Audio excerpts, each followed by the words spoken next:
스프레이저라는 분이 계세요. 굉장히 유명한 분인데 이분이 영국의 아주 유명한 대학을 졸업한 공학생이었어요. 뿐만 아니라 피아니스트로도 아주 뛰어난 피아니스트였어요. 이렇게 훌륭하게 자라나고 좋은 대학을 졸업하고 앞길이 창창한 이 젊은 제임스 프레이저에게 어느 날 기도하는데 하나님께서 마음에 말할 수 없는 그런 도전을 주세요. 뭐냐면은 선교사로 나가라. 선교사로 나가라. 그 당시에 이분이 영국 사람인데 그 당시에 영국과 또 선교지의 상황은 너무나 차이가 많이 났어요. 영국은 굉장히 부유하고 안정된 곳이었고 그 외에 선교사들이 나가는 거의 모든 지역은 너무나 열악한 그런 곳이었어요. 그런데 이 제임스 프레이저는 그 하나님의 강한 그 도전을 받고 하나님의 강한 부르심을 받고 선교사로 헌신하게 됩니다. 그리고 22살에 중국 윈난성에 있는 산악지대로 들어가게 돼요. 거기 가니까 그 산악지대에 산속에 수많은 그 작은 종족들이 살아가는 거예요. 근데 그 종족들 중에서 사람들이 원숭이라고 부르는 그런 종족이 있어요. 그 종족의 이름은 리수족이라는 종족이에요. 리수. 그런데 이 종족에 하나님께서 그 종족으로 부르신다는 부름을 또 그 안에서 또 느리게 확신하게 된 거예요. 그래서 리수족 마을에 들어가서 이분이 그 리수족 사람들이 사는 것과 똑같이 그 영국 사람 눈에는 원숭이들 사는 것 같이 흙집을 짓고 거기서 5년 동안 복음을 전합니다. 열심히 전해요. 근데 열매가 전혀 없어요. 열매가 하나도 나타나지 않는 거예요. 열매가 안 나타나는데 계속 복음 전도를 하다 보니까 이분이 우울증이 와요. 그래가지고 아무것도 할 수 없게 됐어요. 그래서 선교본부에다 편지를 썼더니 선교본부에서 철수하세요. 당신 거기 더 오래 있다가는 이제 미칠 겁니다. 그러니까 철수하세요. 이러는 거예요. 하나님 앞에 기도하고 하나님이 가라고 사명을 줘서 갔는데 가서 선교사로 가서 열매는 하나도 없고 그 다음에 자기 몸도 아프게 되고 우울증에 걸리고 그리고 선교본부에서 급기야는 철수하라고 말하는 그런 처지가 된 거예요. 오늘 본문이 그와 매우 유사합니다. 오늘 본문 사도행전 16장은 사도 바울이 원래 아시아에다가 복음을 전하려고 했었잖아요. 그런데 하나님이 막았죠. 또 사도 바울이 비두니아로 가서 복음을 전하려고 그러는데 그것도 막았어요. 근데 9절에 보면 바울이 기도하고 환상 중에 마게도냐 사람이 와서 이리로 와서 우리를 도와달라고 간청을 하게 됩니다. 사도 바울이 이것을 선교 단체하고 같이 전도하는 사람들하고 나눠요. 내가 어제 꿈에 기도하는데 환상을 봤는데 마게도냐 사람들이 와서 우리를 도우라 한다. 사도 바울과 그 모든 전도대가 그래, 이거는 하나님이 우리를 마게도냐 지역으로 부르는 부르심이다. 확신을 갖고 이분들이 그 다음날 마게도냐 지역으로 가게 됩니다. 그런데 그 마게도냐 지역에서 사도 바울이 처음 만난 그 성이 뭐냐면 빌립보라는 성이에요. 오늘 이 빌립보 성은 오늘 성경에서 뭐라 그러냐면은 첫 성이라고 말해요. 첫 번째 성. 여기 첫 성이라는 것은 가서 첫 번째 만난 성이라는 의미보다는 그 마게도냐 지역 전체에서 제일 큰 성이다 하는 의미가 있어요. 이 빌립보라는 동네는요, 원래 금광을 채굴해서 나르던 그런 도시예요. 예전에는요, 금이나 소금이나 은이나 이런 것이 나는데 큰 도시가 발달을 합니다. 그런데 지금 이 도시는 금광으로 시작해서 원래부터 좀 부유하던 도시였어요. 게다가 이 도시를 누가 정복을 했냐면 그 알렉산더 대왕의 아버지인 빌립 1세가 이 성을 정복하게 됩니다. 빌립 2세가. 그래가지고 자기 이름을 붙여서 빌립보라고 부른 거예요. 근데 그 도시가 금을 채굴해서 그 다음에 부유함과 동시에 그게 큰 대로변에 있어가지고 물류도 유통이 굉장히 잘 돼가지고 이 도시가 굉장히 흥황한 아주 큰 도시였어요. 그러니까 사도 바울과 모든 일행이 흥분됐겠죠. 하나님이 마게도냐로 우리를 부른 거 보니까 이 큰 성에 가서 복음을 전하라고 하는가 보다. 여기서 정말 많은 사람들이 예수님께 돌아오겠구나. 딱 갔는데 오늘 본문에 보면 12절에 보면 사도 바울과 그 일행이 수일 동안 아무것도 안 하고 쉬고 있어요. 왜 쉬는가? 그 대답이 13절에 나오는데 13절에 보면 사도 바울과 그 전도대가 기도 처소를 찾아가요. 기도. 이건 무슨 의미냐면요, 유대인들은요 어느 도시에 살면 남자 10명만 있으면 회당을 만들어요. 근데 남자가 10명보다 더 적으면 그냥 그들이 모여서 말씀 공부하고 이러는 장소를 회당이라고 안 부르고 기도처라고 불러요. 그러니까 지금 사도 바울이 기도처를 찾았다는 건 무슨 뜻이냐면 이 큰 빌립보 성에 유대인 남자가 10명이 안 된다는 얘기예요.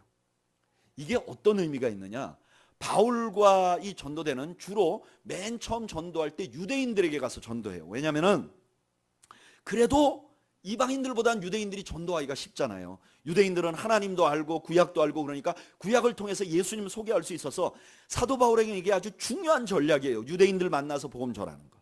그런데 이 큰 빌립보 성에 갔더니 유대인은 아무도 없는 거예요. 남자가 못 보는 거예요. 그래서 기도 처소를 찾아가 봤더니 거기도 다 여자만 있어요. 그래서 그 여자분들 중에 한 분인 루디아라는 여자에게 간신히 복음을 전해요. 아니, 하나님이 가라고 해서 갔는데 뭐 믿는 사람들이 대기하고 있는 것도 아니고 아예 믿는 사람 찾기가 어려워요. 근데 이걸로 끝나지 않아요. 사도 바울이 그 기도 처소를 왔다 갔다 하는데 이것도 신나는 일이 아니에요. 근데 그 뒤에 귀신 들린 여자 하나가 계속 쫓아오면서 말을 막 하는 거예요. 사도 바울이 처음에는 무시했어요.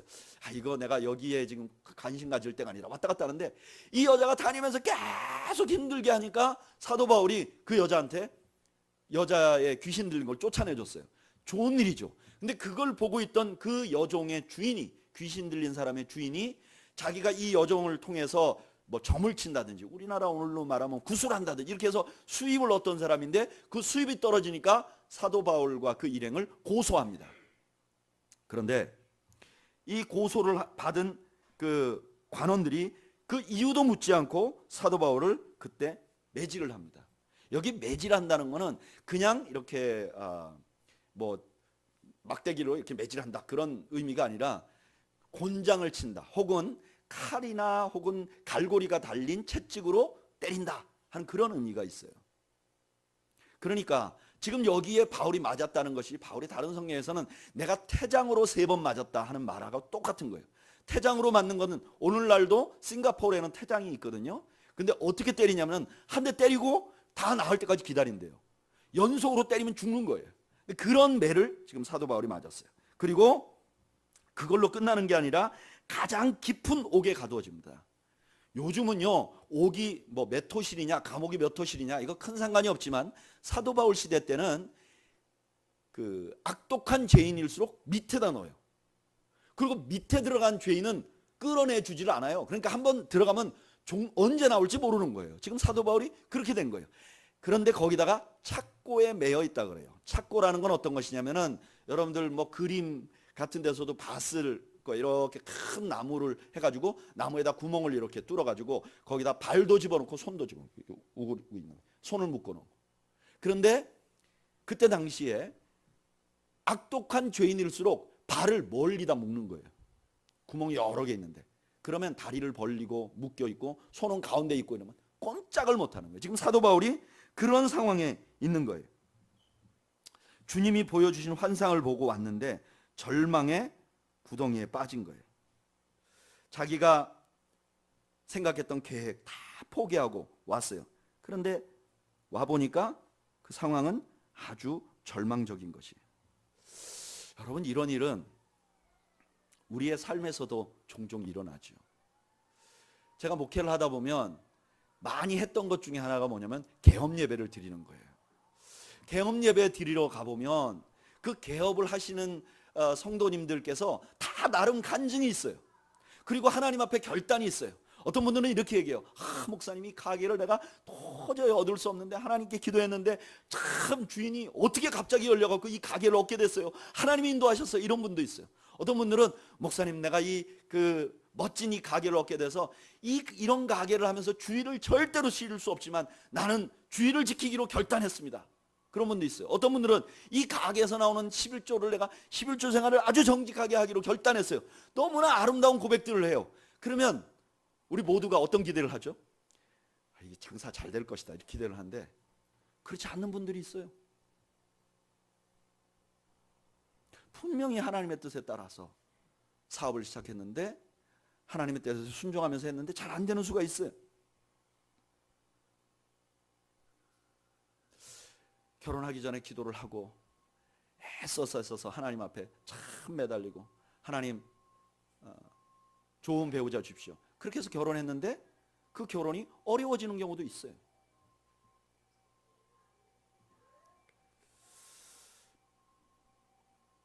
제가 대학생들 지도할 때는 보면 학교에 입학한 아이들 중에서 정말 하나님이 주시는 기도하고 과를 선택했는데 한 1년 지나서 그 과가 자기하고 안 맞는다는 걸 발견하는 그런 친구들도 있어요.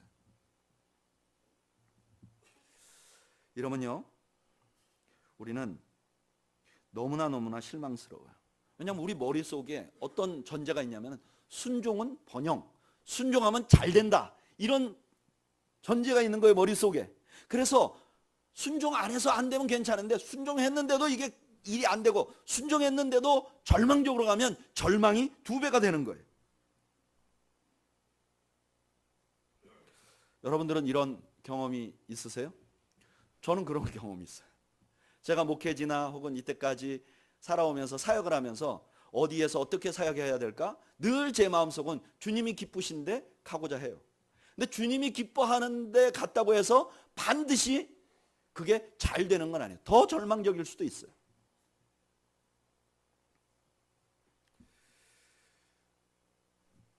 이런 우리에게 사도 베드로가 대답을 해줘요. 그런 상황에 대해서. 우리 한번 성경을 읽어볼까요? 베드로전서 4장 12절.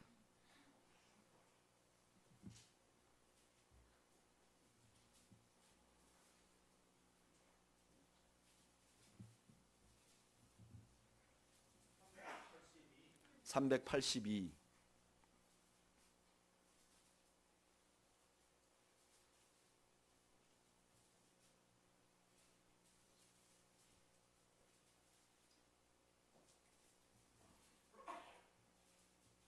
(382페이지) 베드로전서 4장 12절 읽어보죠. 시작. 사랑하는 자들아, 너희를 연단하려고 오는 불시험을 이상한 일 당하는 것 같이 이상히 여기지 말고, 13절 앞부분만 읽겠습니다. 시작. 오히려 너희가 그리스도의 고난에 참여하는 것으로 즐거워하라. 아멘. 사도 베드로가 뭐라고 말하는가? 그런 일 당해도 시험 들지 말라는 거예요. 왜 시험 들지 말라? 그게 이상한 게 아니라는 거예요. 왜 이상한 게 아니나? 예수님도 그랬다는 거예요.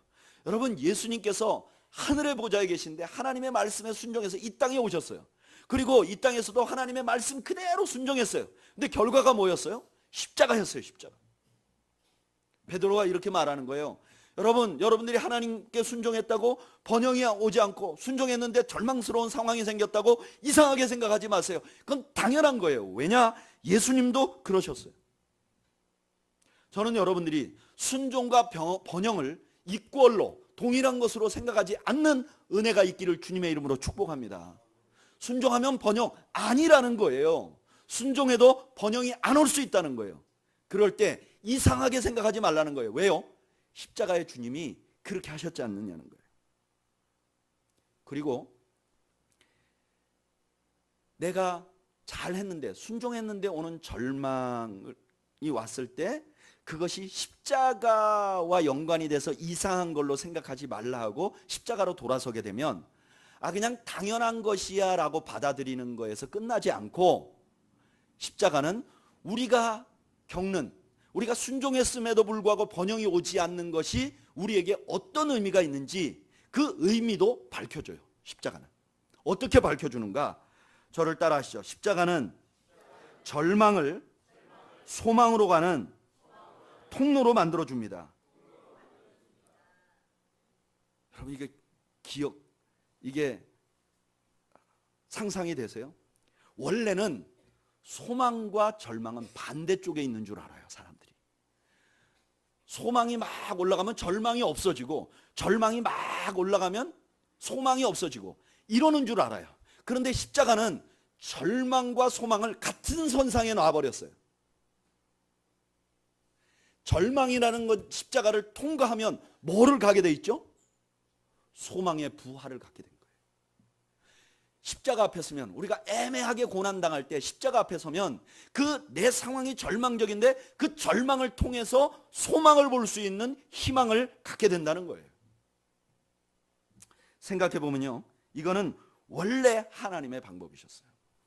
구약의 많은 인물들을 보면 하나님의 말씀에 순종했는데 우리 눈에 보기에는 아주 절망스러운 상황을 맞닥뜨려요. 그리고 그 절망스러운 상황을 지나간 다음에 진정한 의미의 소망을 누리게 되는 경우가 얼마나 많은지 몰라요.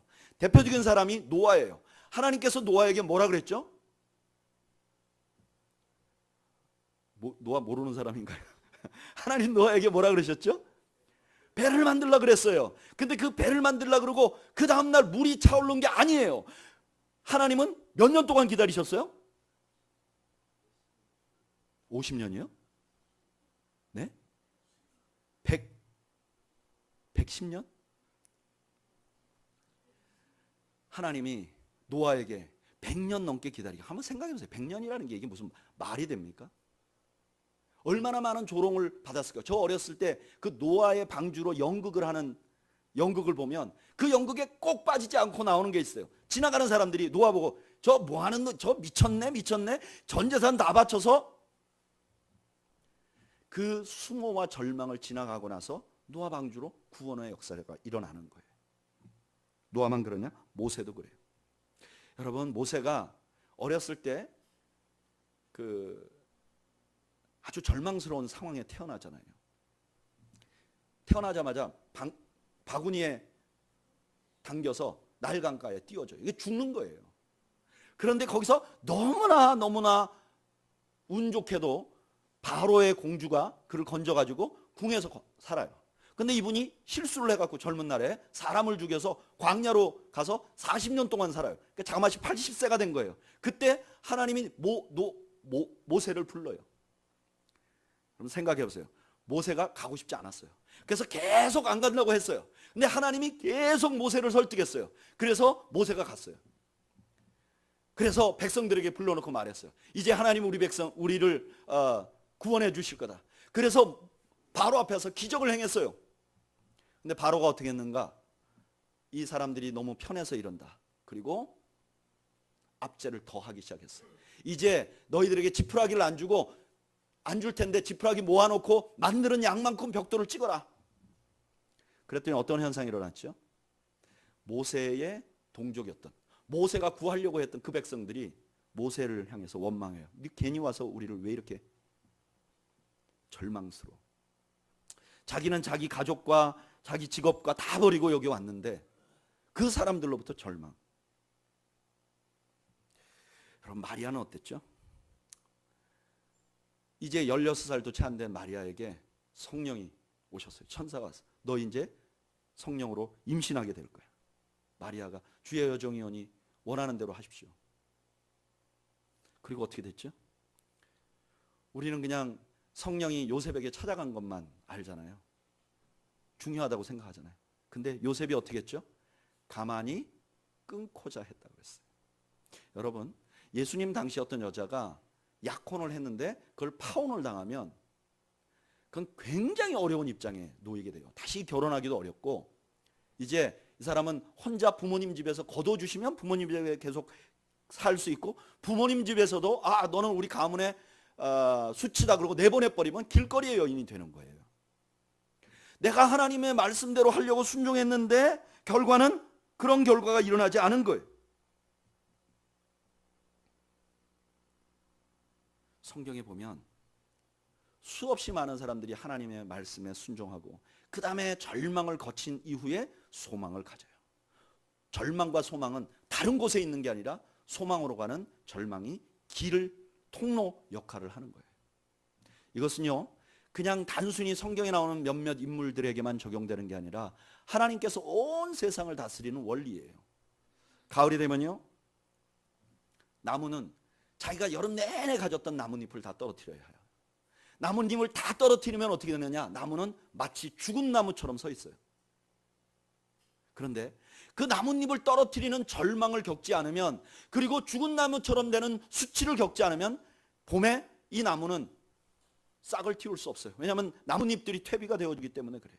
예수님 말씀하시죠. 한 알의 밀이 땅에 떨어져 썩지 않으면 열매를 맺을 수가 없어요. 썩었을 때는 죽은 것 같으나 그 죽음을 통과하지 않고 가만히 있으면 열매를 맺을 수가 없는 거예요. 어머니들이 아이를 출산할 때 죽는 것 같은 고통을 겪는다고 해요. 죽는 것 같은 고통을 겪지 않으면 아이가 출산이 안 되는 거예요.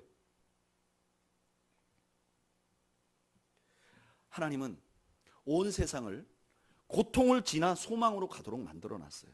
그리고 성경 곳곳에다 그렇게 해놨어요. 그런데 사탄이 우리를 속이는 거예요. 아니야, 절망과 소망은 완전히 다른 데 있어. 네가 절망으로 가면 소망은 점점 멀어져서 없어지는 거야. 너는 절망으로 네 방향이 향해졌다면 넌 거기서 완전히 절망이고 망하는 거야 라고 말하는 거예요. 근데 십자가에서 예수님께서는 십자가에 죽으시고 그리고 부활하심을 통해서 아니야, 십자가를 통과해야 부활을 얻을 수 있어.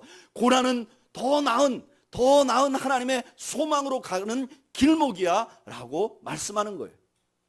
그리고 이 예수님의 말씀은 단순히 이 땅에서 우리가 이 땅을 살면서 내가 좀 경제적으로 망했는데 회복된다 이런 차원이 아니라 영원한 하나님 나라를 바라보는 소망으로 갈 수 있는 길이라고 말씀하는 거예요. 여러분, 그래서 믿는 사람들은 어떻게 해야 되느냐? 절망이 오면 십자가 앞으로 가야 해요. 그리고 십자가 앞에서 상황이 아니라 십자가를 통해서 소망을 볼 수 있어야 돼요. 왜냐하면 절망 뒤에는 소망이 있다는 것을 십자가가 증명해 주었기 때문에 그래요. 아무리 어렵고 고난스러워도 그 가운데서 십자가를 붙들고 하나님 앞에 매달리면 하나님께서는 그 상황 속에서 소망을 보게 하고 뿐만 아니라 단순히 소망을 보는 게 아니라 열매가 거두어지게 해요. 아까 처음에 설교 서두에 말했던 제임스 프레이저라는 사람은 그 절망 속에서 이제 선교본부가 거기서 나오라고 하니까 이 제임스 프레이저가 마지막으로 내가 해보고 싶은 게 있어요. 뭐냐면 기도해보고 싶은 거예요. 그래서 편지를 써요. 자기 영국에 자기를 파송한 교회에게 나를 위해서 기도할 사람 10명을 주시고 나를 위해서 기도로 전적으로 후원할 10분을 나에게 보내주십시오. 그리고 이 프레이저도 산 위에 올라가서 마을에서 움막을 짓고 살았는데 이번에는 산 위에 올라가서 그 리스족을 위해서 기도하기 시작해요. 그리고 이제 그 열매 없이 나는 이제 떠나야 되겠구나 하고 내려왔을 때 첫 번째 회심자가 나타나서 그에게 찾아와요. 당신 예수님 전하던 사람 아니냐? 나 믿고 싶다. 그리고 나서 엄청난 역사가 일어나서 9년간에 6만 명의 중국 사람들이, 리수족 사람들이 예수를 믿게 되고요. 그 리수족이 지금 중국의 유일한 기독교를 공인으로 받은 소수민족이에요. 지금 90%가 기독교인이에요. 그래서 중국 정부가 공산당을 하지만 그래도 리수족은 기독교인이라는 걸 인정을 해요. 사도 바울이 빌립보에 와서 복음 전한 건 두 사람밖에 없어요. 한 사람은 루디아라는 여인과 또 하나는 간수 가족이에요. 그런데 얼마 후에 빌립보에는 엄청난 교회가 생겨요. 그리고 그 빌립보에 생긴 교회는요, 바울이 전도 여행을 할 때 유일하게 물질을 대줬던 후원자 교회가 돼요. 그래서 바울이 그 빌립보 교회를 어떻게 소개하냐면은 당신들이야말로 나의 사랑이요 나의 영광이다 이렇게 말해요.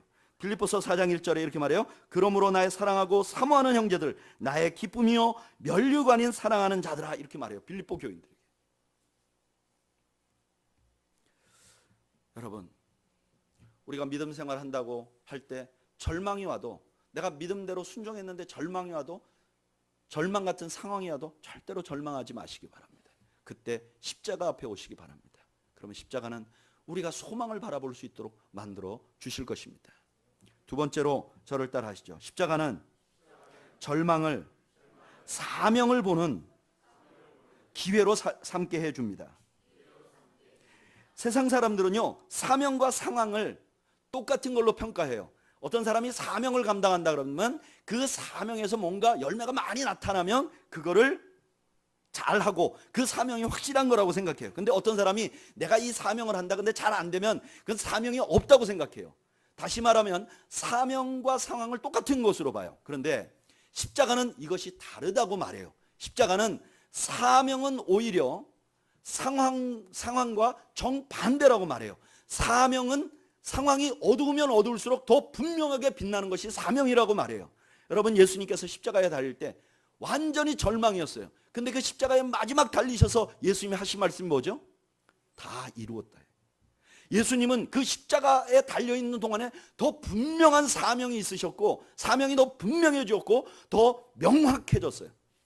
그리고 그 사명 속에서 예수님은 십자가를 감당하고 사명을 완성하시게 돼요. 그래서 사도 바울은 로마에 있는 교인들에게 이렇게 말해요. 밤이 깊고 낮이 가까웠으니 그러므로 우리가 어둠의 일을 벗고 빛의 갑옷을 입자.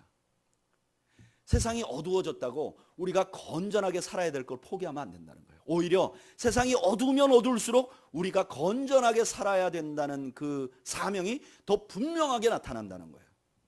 그래서 우리가 주님 말씀에 순종했는데 일이 잘 안 될 때는 여러분 사명에 집중하는 시간임을 믿으시는 여러분들 되시기를 바라요. 이때 하나님 앞에 나가서 하나님 내가 진짜 뭘 하면 좋겠습니까? 라고 묻는 여러분들이 되시기를 바라요. 여러분 사명은요, 사명이 분명해지면 그 상황이 아무리 절망 같아도 그것에서 불평하지 않게 돼요. 그리고 자기가 맡은 사명을 더 잘 감당하게 돼요. 제가 지난 주간에 우리 그 큰아이하고 통화를 했는데요. 우리 큰아이하고 이렇게 통화를 하면서 제가 이런 얘기를 했어요. 산이야, 너는 아빠가 볼 때 참 이제 많이 성숙해진 것 같다. 너한테 제일 아빠가 감사한 것은 네가 그 상황에 상관없이 늘 불평하지 않고 해피한 거. 그 참 아빠는 너한테 늘 고맙게 생각한다. 그러면서 제가 그렇게 얘기했어요. 너는 산이는 아기 때도 늘 해피한 베이비였어요. 늘 웃는 아기였다. 그래서 아빠가 그거에 대해서 되게 고맙게 생각한다. 그러면서 제가 계속해서 말을 하면서 뭐라 그랬냐면은 더군다나 아빠하고 이렇게 같이 우리 네 가족이 살면서 우리가 올라갈 때도 있고 내려갈 때도 있고 풍파를 좀 겪지 않았느냐. 그때도 네가 늘 해피하고 행복해한 아이여서 아빠는 그게 너무너무 고마웠다. 특히 3년 전쯤에 너 아빠가 교회 그만두고 나서 원룸에 우리 4명이 살았는데 너 그때 방에 좁아가지고 그 베란다에서 거기 불도 하나도 안 떼지고 거기서 너 그 겨울을 났는데 그때 너가 굉장히 춥고 힘들었을 텐데 불평을 하지 않고 오히려 행복하게 그렇게 생각해줘서 아빠가 너무 고맙다고 제가 이제 그렇게 얘기를 했어요. 그랬더니 이 아이가 이런 얘기를 하더라고요. 사실은 자기는 그때 불평이 아무것도 안 나왔대요. 왜냐하면 자기는 별로 달라진 게 없었다는 거예요.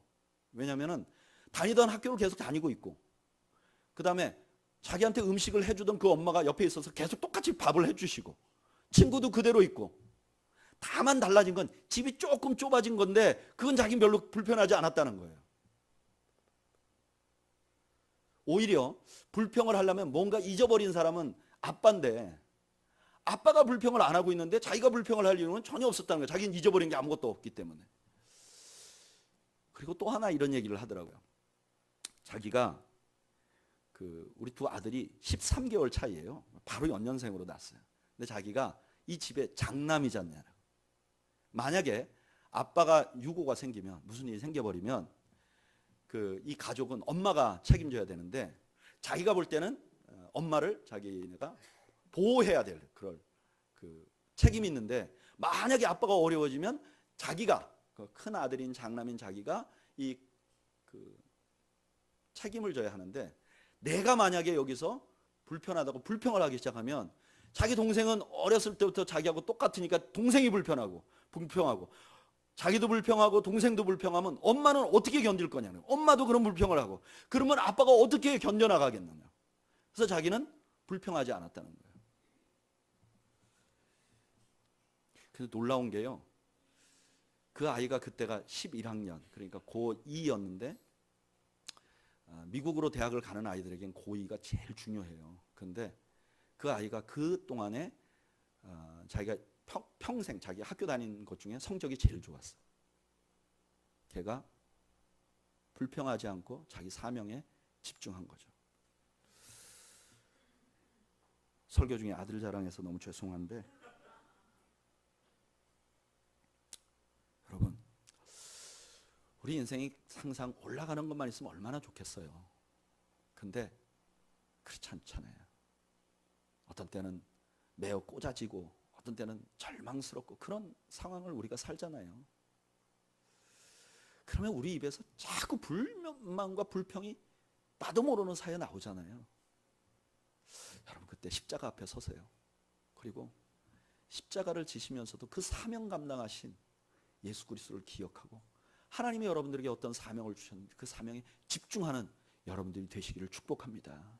마지막으로 그런 절망이 올 때 십자가는 우리에게 어떤 것을 주십니까? 저를 따라 하시죠. 십자가는 절망이 가진 가치를 보여줍니다. 세상 사람들은요, 절망은 가치가 없는 거라고 생각해요.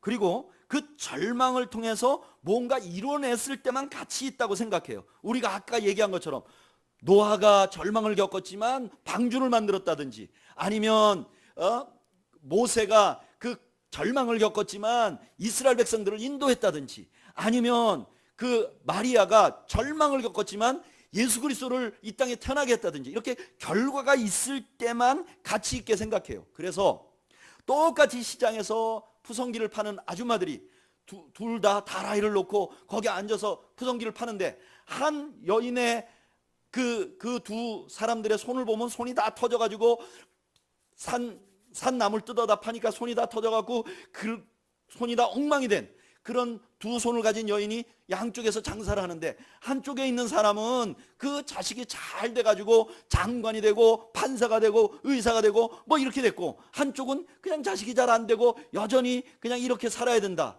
그러면 많은 사람들이 이 여인의 손은 가치가 있지만 이 여인의 손을 가치 있게 보지 않는다는 거예요. 왜냐하면 결과를 통해서 그 실패 자체를 평가하기 때문에 그렇다는 거예요. 그런데 예수 그리스도의 십자가 앞에 서면 십자가 때문에 고난 자체가, 고통 자체가, 실패 자체가 의미를 갖게 된다는 거예요. 어떤 의미를 갖게 되는가? 갈라디아서 6장 17절 우리 한번 읽어볼까요?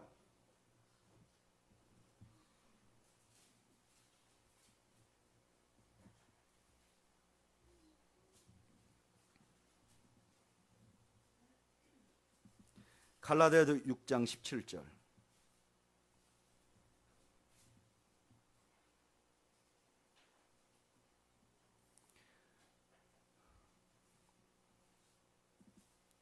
읽어보죠. 갈라디아서 6장 17절. 이 말씀이 사도행전 16장을 푸는 아주 중요한 열쇠가 돼요. 한번 읽어보시죠. 사도행전 6장 17절. 갈라디아서 6장 17절. 읽어보죠. 시작. 이후로는 누구든지 나를 괴롭게 하지 말라. 내가 내 몸에 예수의 흔적을 지니고 있노라. 아멘. 사도 바울이 뭐라고 말하냐면은, 너희들이 이제 나 괴롭게 하지 마. 나는 예수의 흔적을 가지고 있어. 할 때 예수의 흔적은 뭘까요? 사도 바울이 예수님 때문에 맞고 터지고 깨지고 한 것, 그것 때문에 열매가 생긴 게 아니라 그냥 맞고 깨지고 상하고 한 것, 이게 사도 바울에게 뭐냐면은 예수의 흔적이었다는 거예요. 자, 사도 바울이 귀신 들린 여인을 고쳐줬는데 애매하게 맞았어요. 그리고 깊은 감옥에 빠졌어요. 신라와 함께 너무나 고통스러운 곳에 착고에 매여 있었어요. 근데 바울이 거기서 찬양을 했어요. 어떻게 찬양할 수 있었을까요? 저는 그게 이해가 안 됐어요. 아니, 바울이 애매하게 맞고 애매하게 그렇게 하고 나서 왜 어떻게 찬양을 할 수 있는가? 그게 미친 건가? 그게 광신자인가? 그런데 비밀이 뭐냐면은, 사도 바울은 자기 몸에 생기는 상처들이 예수님의 흔적이라고 생각했던 거예요. 그리고 이렇게 생각한 것은 바울만이 아니라 모든 제자들이 그랬고, 그 제자들이 그런 상처에 대해서 어떤 반응을 보였는가? 사도행전 5장 41절.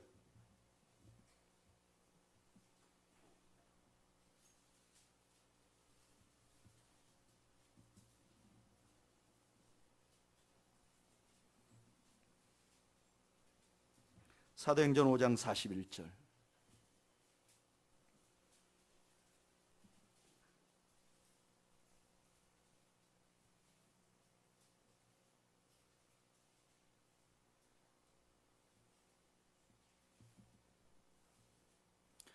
읽어보죠. 시작. 사도들은 그 이름을 위하여 능력 받는 일에 합당한 자로 여기심을 기뻐하면서 공의 앞을 떠나니라. 아멘. 이미 사도들은 어땠느냐? 능력 받는 것을 기뻐했다고 그러는 거예요. 그러니까 사도 바울이 지금 빌립보에서 맞았는데 그것이 그 사도 바울의 입에 찬양이 흘러나오도록 만들었다는 거예요. 왜? 그것이 예수님의 흔적을, 내가 예수님 때문에 핍박받을 수 있는 그 영광스러운 일에 합당하게 내가 불림을 받았다는 일을 기뻐하기 때문에. 여러분, 말씀을 정리해보죠. 내가 나쁜 일을 해서 벌을 받아서 절망으로 가면 우리 절망이 그냥 그렇게 심하지 않아요. 그런데 내 딴에는 하나님께 순종하고 하나님의 명령에 순종했는데 가보니까 절망을 만나면 그 절망이 2배처럼 느껴진다고. 내가 왜 순종했는데 이런 일이 있는가? 그런데 그럴 때 예수님 앞에 서면, 예수님의 십자가 앞에 서면 십자가는 우리에게 무슨 얘기를 해주는가? 아니야. 그게 아니야. 너가 지금 상처를 받았다는 것 그 자체가 가치 있는 것이야. 왜냐하면 내가 그렇게 했기 때문에. 절대로 절망할 일이 아니야. 왜냐하면 너가 겪는 고난은 사명을 더 빛나게 하기 위해서 있기 때문에, 마치 보색과 같이 너에게 주신 사명이 얼마나 좋은지를 보여주기 위해서. 그리고 나는 늘 그 절망을 통해서 소망을 보도록 하는, 그래서 너희들이 이 땅에는 절망스럽지만 이 땅의 절망을 통해서 영원한 하나님 나라를 소망하도록 만들어주는 특권이야. 그러니까 이상하게 생각하지 마라고 성경이 말씀하시는 거예요. 사랑하는 여러분,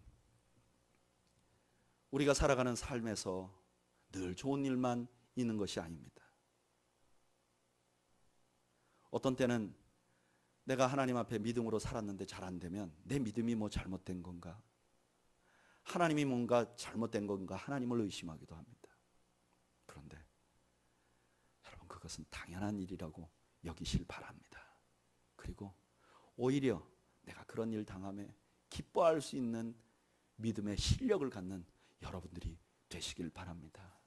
세상 사람들이 말하는 세상의 목소리, 순종이 곧 번영을 낳아, 번영이 안 되면 넌 버림받은 거야 라는 거짓 목소리에 속지 마시고, 애매히 고난당하는 자들에게 사랑하는 자들아, 네가 나의 흔적을 가졌구나 말씀하시는 예수 그리스도를 따라가는, 그리고 그분에게 순종하는 여러분들이 되시기를 주님의 이름으로 축복합니다. 한번 기도할까요?